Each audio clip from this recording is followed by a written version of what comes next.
ready for something different. Let's dive into something I know you're curious about, like really curious, revolutionizing education. And get this, we found this amazing book. Oh, yeah. But it was originally written in Hebrew. It's called, get this. Wow. Okay. Yeah, it means the revolution. Catchy. I know, right? Talk about a title that makes you want to dive right in. Yeah. It's like we found a treasure map leading to a whole new future for education.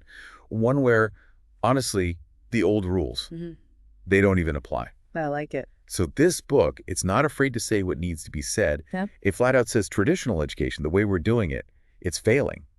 Big time. Yeah. It's not preparing students for what's coming. Yeah, it's not looking good. And they're not talking about some distant future either. They call it a social economic tsunami that's about to hit us. Okay, social economic tsunami, that's a pretty intense image. What are they talking about there?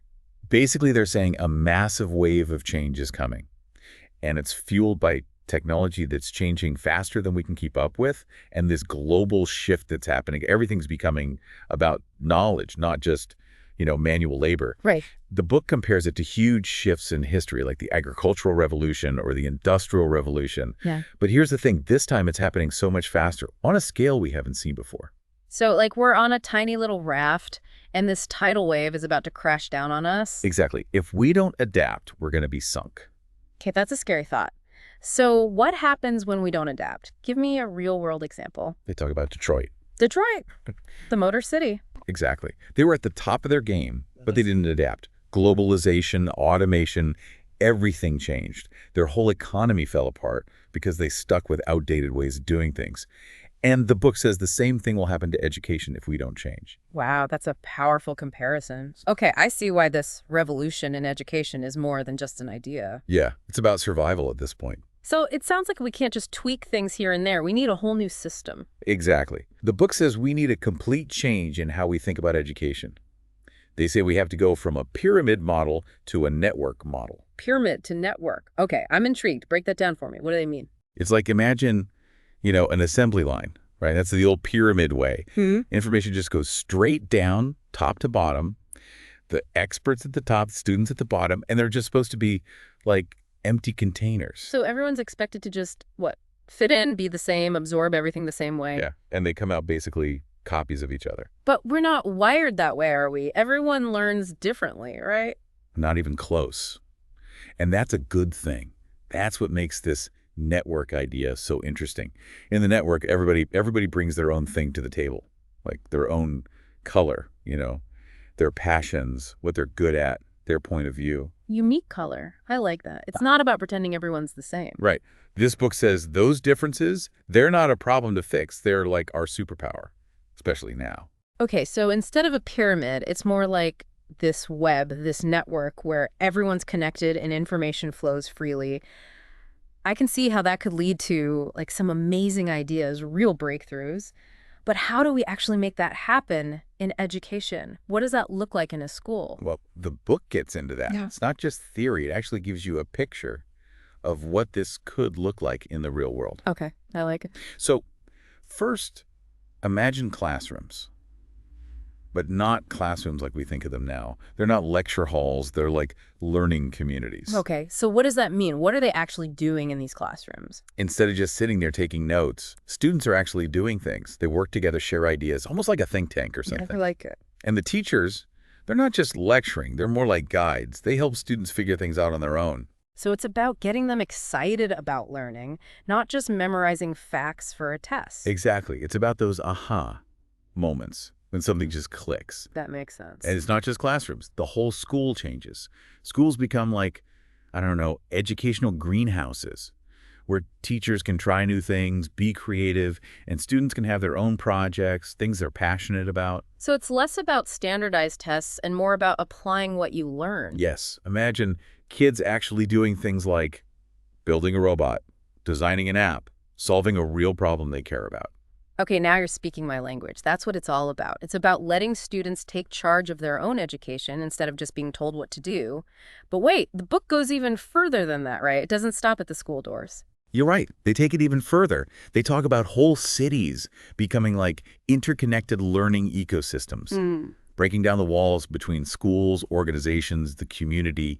everything. Wow, that's ambitious. How would that work? Give me an example. They did this really interesting example called the classroom team model. Classroom team. That's different. Tell me more. Yeah, it's kind of what it sounds like. Imagine classrooms run like, sports teams.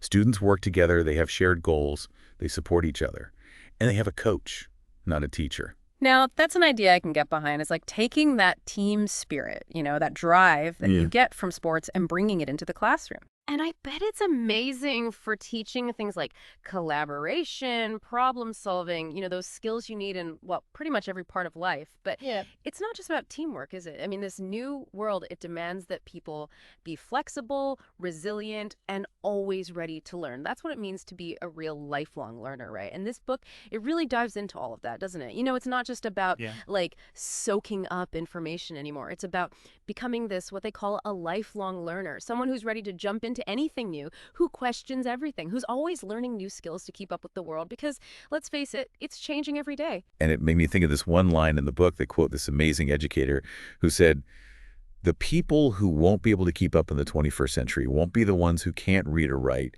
but the ones who can't learn new things, unlearn old things, and then relearn things all over again. Whoa. Right. Yeah, that's powerful. It really shows how important it is to be ready to adapt and always be hungry for knowledge in this day and age. And that's where the book really shines. It goes deep on the exact skills you need to navigate this new world. We already talked about collaboration, problem solving, but they also emphasize critical thinking, being able to sift through information, navigating the digital world. Even resilience is in there. It's like they're giving you the ultimate toolkit to not just survive, but really thrive in this crazy, fast-changing world. And I know it's something you're all about. 100%. And, this whole conversation has really got me thinking about how we learn in our own lives. Like, even as we've been unpacking all these fascinating ideas from Qianru, it's made me reflect on my own journey with education. What about you? What's standing out to you? What really clicks with your own experiences, with what you're looking for in your own journey of learning?